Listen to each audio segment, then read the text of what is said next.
So what's going on with the new Democratic Party and Jews? We're going to find the answer to that. First, subscribe and donate so we can keep putting the issues ahead of people so they can decide for themselves. Michael Diamond is a really smart operator. He's a politician. He is a conservative. He joins me right now because the NDP in the House of Commons, we're supporting what some would say is an anti-Jewish proposal. We have NDP politicians from coast to coast to coast who are abandoning Jews in Canada. What's going on? Look, it's really surprising if, the New Democrats were the first party federally to have a Jewish leader. In fact, I think they might have been the only party federally to have a Jewish leader. Here in Ontario, they were not only the first party to have a Jewish leader once, they did it twice, and one of them became premier. So, if you look at some of the other places where New Democrats have traditionally been successful, Manitoba, 40, 50 years ago, they routinely elected multiple Jewish members of the Legislative Assembly. To many of those former leaders, I think this party would be unrecognizable.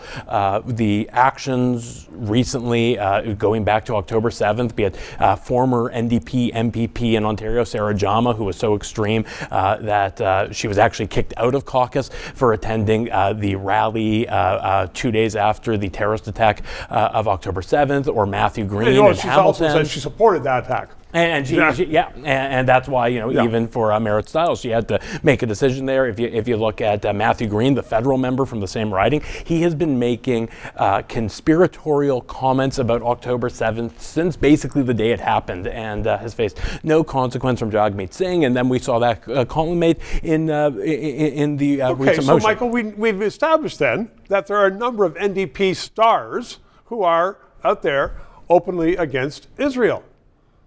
Like, what's going on with that? Is it because, like with the federal Liberals who have abandoned, I would put it, Israel, as an old former Liberal myself, still a Liberal but different party now, who supported Israel all the time as a democracy in the Middle East, and now they've gone to the other side because of votes. Look, with the same with the NDP? With the NDP, it was a slower migration away from being a bit more balanced on this issue to being quite one-sided. With Justin Trudeau's Liberal Party, if you look 20 years ago, there was probably not a more reliable voting bloc for the Liberal Party of Canada than Jewish Canadians. If you look Winnipeg South Centre, St. Paul's, Thornhill, these were always safe Liberal ridings. So the numbers have changed. I think they made a calculation there. The federal Liberals have made a calculation. Are the NDP doing the same? Yes.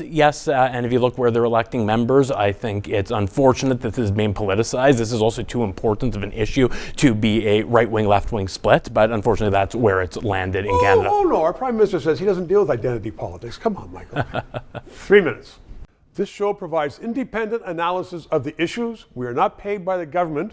And as I am finding, so much business in Canada relies upon various governments that they don't want to sponsor or advertise on a show which may become controversial, which talks about liberty, freedoms, sometimes criticizes government. I've had guests on that support the government. But people are saying, you know what? We don't want to bite the hand that feeds us, i.e. government, which is why I hope you'll subscribe and contribute to keep this show on the air.